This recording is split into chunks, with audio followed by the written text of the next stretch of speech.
Bien-aimés frères et sœurs, soyez les bienvenus sur Impact Siloé, la chaîne où foi, sagesse et transformation se rencontrent.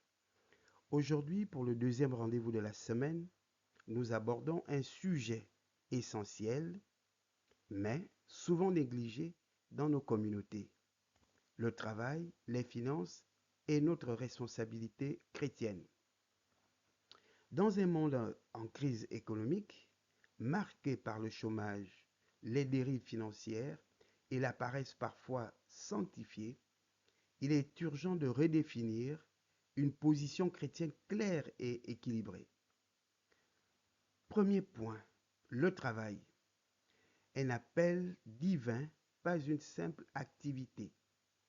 Travailler n'est pas une conséquence du péché, c'est une mission divine. L'Éternel Dieu prit l'homme et le plaça dans le jardin d'Éden pour le cultiver et le garder, nous révèle le livre de la Genèse, le chapitre 2, le verset 15. Le chrétien n'est pas appelé à subir son travail, mais à y exercer la domination, l'excellence et la fidélité. Ton activité professionnelle, qu'elle soit modeste ou prestigieuse, est une plateforme d'expression de ta foi. Refuser le travail, négliger la formation ou multiplier les absences, c'est diluer le témoignage chrétien dans le monde professionnel. 2. Les finances. Une gestion qui révèle votre cœur. Le Seigneur Jésus a parlé plus souvent d'argent que de prière ou de jeûne. Pourquoi? Parce que notre rapport à l'argent révèle notre cœur. L'évangile de Matthieu, au chapitre 6, verset 21, dit clairement: là où est ton trésor, là aussi sera ton cœur. Vouloir l'abondance sans discipline, c'est comme demander une récolte sans jamais semer. Un chrétien responsable doit gérer un budget simple et clair, épargner avec sagesse, honorer Dieu par ses revenus à travers les dîmes et les offrandes, semer dans les projets du royaume, aider les pauvres sans créer d'assistanat.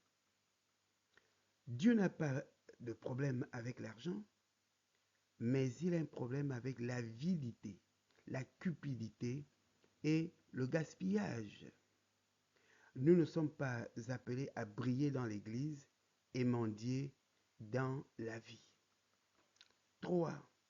La responsabilité chrétienne, fidélité et influence. La responsabilité ne commence pas quand on reçoit un poste, elle commence quand on comprend qu'on est sel et lumière. En tant que chrétien, nous devons être responsables dans notre emploi du temps, être honnêtes dans nos déclarations fiscales, nous former, nous développer, être exemplaires même quand personne ne regarde.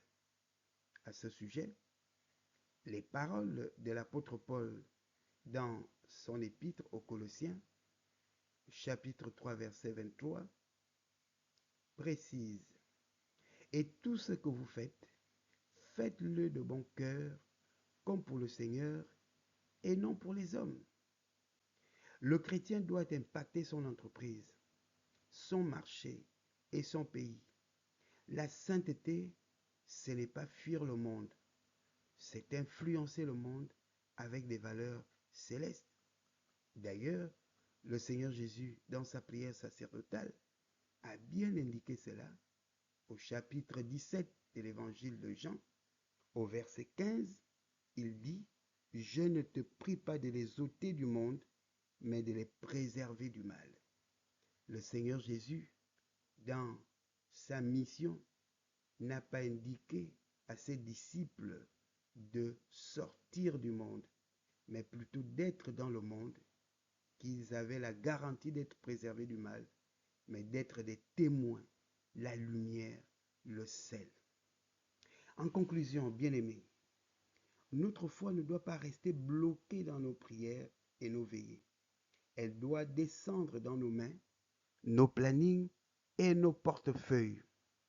Un chrétien très spirituel mais paresseux ou désordonné dans ses finances est un chrétien déséquilibré. Chez Impact Siloé, nous croyons à une foi incarnée, active et responsable. Merci de nous avoir suivis. Abonnez-vous, partagez cet épisode et rendez-vous vendredi pour un nouveau thème. La justice selon l'Évangile, fondement de la transformation sociale. Que le Seigneur vous bénisse et que votre foi porte du fruit dans tous les domaines de votre vie. Amen.